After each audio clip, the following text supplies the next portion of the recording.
सल्लल्लाहु अलैहि वसल्लम एक बार हमारी तरफ निकले। उस वक्त आपके हाथ में 2 किताबें थीं। आपने पूछा, तुम लोग जानते हो ये दोनों किताबें क्या हैं?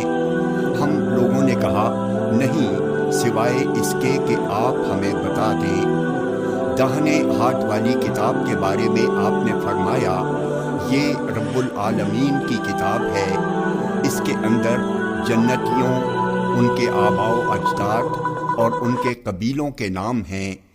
फिर आखिर में उनका मीज़ान ज़िक्र कर दिया गया है, लिहाजा इनमें न तो कोई इजाफा होगा और ना इनमें से कोई कम होगा।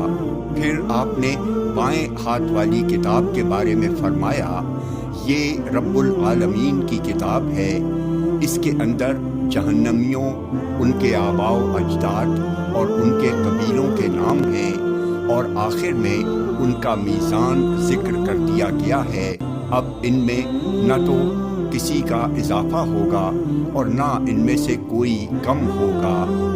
सहाबा ने अर्ज़ किया, अल्लाह के रसूल, फिर अमल किस लिए करें जबकि इस मामले से फरागत हो चुकी है?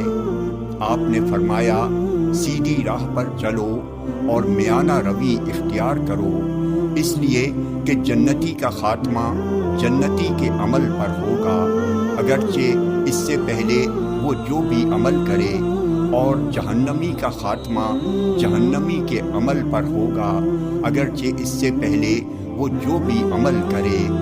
फिर रसूलुल्लाह सल्लल्लाहु अलैहि वसल्लम ने अपने दोनों हाथों से इशारा किया, फिर इन दोनों किताबों को फेंक दिया और फरमाया, तुम्हारा रब बंदों से फारिग हो चुका है। एक फरीक जन्नत में जाएगा और एक फरीक जहन्नम में जाएगा। जामे तिर्मिज़ी हदीस नंबर 2141।